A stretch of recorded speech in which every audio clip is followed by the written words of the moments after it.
Les 4 étapes clés pour créer votre entreprise. Je vous promets qu'à la fin de cette vidéo, vous saurez vraiment tout. La première étape pour créer votre entreprise, c'est vraiment de faire un bilan sur vos compétences techniques et vos compétences relationnelles. Je vais m'expliquer et je vais essayer d'être le plus clair possible.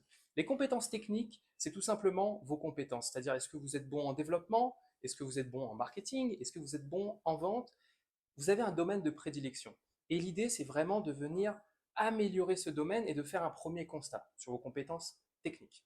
Les compétences relationnelles, ça va être aussi important. Pourquoi? Parce que vous allez définir si vous allez partir sur ce projet seul, accompagné, en équipe. Est-ce que vous avez besoin d'une équipe pour construire votre projet ou est-ce que vous vous sentez capable de lancer votre projet tout simplement seul?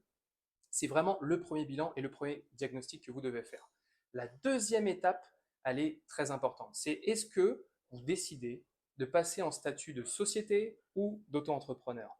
Le statut de société, vous avez trois possibilités qui s'offrent à vous. L'avantage, c'est que peu importe où vous êtes dans le monde, en règle générale, c'est à peu près la même chose. Vous avez les premières sociétés qu'on appelle les sociétés de personnes. Et là, vraiment, faites très attention. C'est ce qu'on appelle les SNC en France, donc les sociétés en nom collectif. Et là, vraiment, je vous dis, faites attention. Pourquoi? Parce que si vous avez, par exemple, 30% de parts sociales et que votre ami en a 70%, ou votre associé, et bien, si cette société a un quelconque problème, vous serez contraint justement de rembourser les problèmes au-delà de vos 30% d'apport. Vous n'êtes pas limité à vos apports. C'est la particularité vraiment très importante, donc vraiment, faites très attention sur ces sociétés. Le deuxième type de société vous concerne peut-être un peu moins. Si ça vous concerne, vraiment bravo à vous. C'est le type de société de capitaux, donc les SA ou SCA, donc les sociétés avec conseil de surveillance, conseil d'administration, les grandes sociétés et les grandes entreprises dans leur ensemble. Donc là, vous avez un capital social minimum, etc. Bon, ce n'est pas la majorité des sociétés que l'on rencontre pour les entrepreneurs. La majorité des sociétés que l'on rencontre, et ça va vous intéresser, c'est les deux types de sociétés, la SARL ou SAS. Je vous explique juste simplement que si vous le faites en unipersonnel, donc seul, on va dire la EURL ou la SAS se transforme en SASU, Société par action simplifiée unipersonnelle. La principale différence, retenez juste ça, entre ces deux sociétés, c'est que l'une des deux sociétés, la SARL, va être tournée plus du côté salariat, c'est-à-dire que vous êtes entrepreneur, mais après tout, bon, vous avez quand même envie de la retraite, vous avez quand même envie de miser sur le salaire, donc vous n'avez pas envie de payer des cotisations très très très élevées. Donc là, vous partez plus sur la SARL. Vous misez moins sur ce qu'on appelle les dividendes, et c'est ce qui concernera plus la deuxième société qui est la SAS. La SAS ici, vous avez dans votre contrat de société que l'on appelle un statut, la possibilité d'avoir un certain nombre de libertés.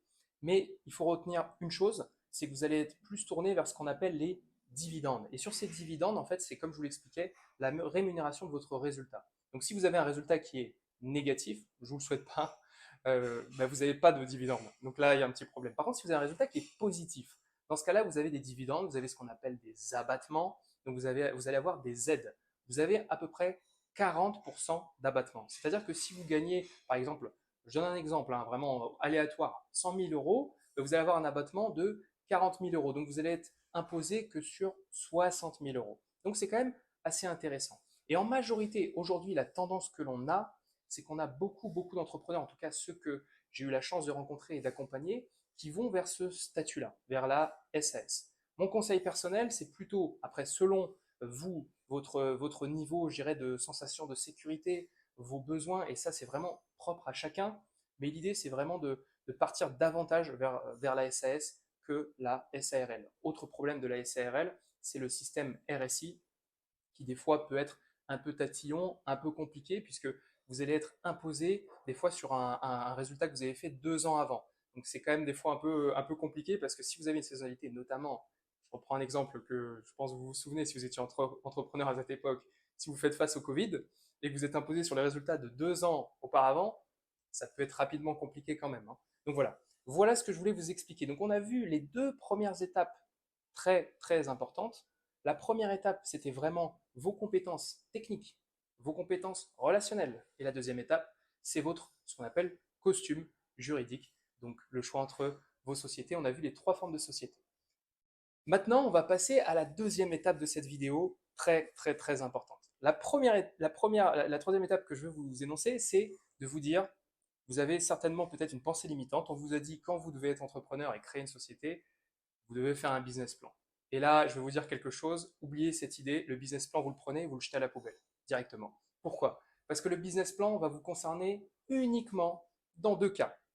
Le premier cas, c'est si vous êtes un entrepreneur, vous créez une startup et vous vous dites dans votre parcours entrepreneurial, à un moment, bon, j'ai quand même envie de lever des fonds et d'aller voir des investisseurs, donc les business angels ou les fonds d'investissement. Et dans ce cas-là, effectivement, on va vous demander un business plan. Et ce business plan, il est long à faire, il faut le rédiger, etc. Et en plus, je vais vous faire une confidence, les investisseurs vont regarder deux choses, même pas votre business plan, ils vont le regarder un moment quand même pour investir, mais au début, ils ne le regarderont pas. Ils vont regarder ce qu'on appelle l'executive summary, qui est les 2 premières pages qui vont résumer votre business plan et ce que l'on appelle aussi vulgairement un pitch deck. Et le pitch deck, c'est votre présentation PowerPoint, Canva, selon vos préférences, mais en tout cas, c'est la présentation que vous enverrez justement à vos investisseurs. Donc c'est le premier cas de figure où le business plan est intéressant. Le deuxième cas de figure où il est intéressant, c'est le cas où vous allez voir une banque pour, par exemple, un exemple qui revient très très souvent, vous reprenez une société en franchise. Donc là, votre franchiseur va vous dire un business plan, etc. Il va vous aider, vous accompagner avec l'étude de marché, etc. Donc ça fera l'objet, en tout cas le business plan, d'une vidéo différente, mais selon moi, c'est loin d'être la priorité d'un entrepreneur. Je vais vous dire quelle est votre priorité. Votre priorité, c'est de définir vos objectifs et face à ces objectifs, un plan d'action. L'objectif, il faut l'échelonner. Vous allez échelonner l'objectif à 6 mois, à 1 an, à 2 ans, à 3 ans. Et là, vraiment, j'insiste ici, pensez à rêver. Ne vous limitez pas. Je vois trop d'entrepreneurs qui, à cette étape, se limitent et se disent non, mais ça, j'en suis pas capable, ça, j'en suis pas capable. Et à la fin, quand on arrive à la deuxième étape, le plan d'action. Le plan d'action où vous allez dire étape par étape, mois par mois, semaine par semaine, petites actions par petites actions, je vais faire certaines choses. Et bien là, comme par magie, vous allez atteindre vos objectifs. Et pour ça, vraiment, je vous invite à rêver, à vous dire que vous êtes capable de le faire et à vous baser, au lieu de vous autoflageller sur les éléments négatifs qu'il faut travailler, mettez-vous en tête tous les éléments positifs que vous avez, les expériences positives que vous avez réussies et vraiment fondez là-dessus vos objectifs. Et ces objectifs et ce plan d'action, je vous félicite parce que vous venez d'apprendre quelque chose que 90% des entrepreneurs malheureusement n'utilisent pas, c'est ce qu'on appelle un tableau de bord. Ce tableau de bord fera aussi l'objet d'une autre vidéo pour vous expliquer en détail comment construire un tableau de bord et comment faire que ce tableau de bord soit utile dans votre parcours entrepreneurial. Enfin, la dernière étape, c'est tout simplement de vous faire accompagner, mentorer et de suivre un différent nombre de formations. Se faire mentorer, c'est la première des choses. Pourquoi? Parce que tous les entrepreneurs le savent, tous ceux qui ont été dans ce qu'on appelle les incubateurs de startups, c'est là où vous avez plusieurs startups, vous avez des mentors. Et ces mentors doivent être inspirants. Pour vous donner un exemple, mon premier mentor, quand j'avais ma startup Resto Minute, dans les années 2017, 2016-2017, était le cofondateur de Wonderbox. Donc quand vous avez le cofondateur de Wonderbox qui vous explique comment acquérir votre premier client, comment écouter son expérience client, je pense que vous avez quand même envie de l'écouter et de vous dire, bon, vu la réussite de Wonderbox, j'ai quand même envie de m'inspirer de ce qu'il a fait. Et enfin, la deuxième étape, c'est de se former. Moi, durant l'année 2020, l'année du Covid, je me suis dit, il y avait deux options. Soit notre entreprise faisait faillite et puis on arrêtait tout, soit on va de l'avant et on se forme, on se documente, on lit. J'ai lu des dizaines de livres. Je me suis formé à droite à gauche. C'est vrai que le marché anglophone m'a aussi beaucoup aidé, mais vous avez beaucoup de contenus qui vont être intéressants. Voilà ce que je voulais vous dire aujourd'hui pour ces vidéos. N'hésitez pas, si vous avez des questions à poser en commentaire, n'hésitez pas à liker si le contenu vous a plu et je vous dis vraiment à très bientôt pour les prochaines vidéos. Merci.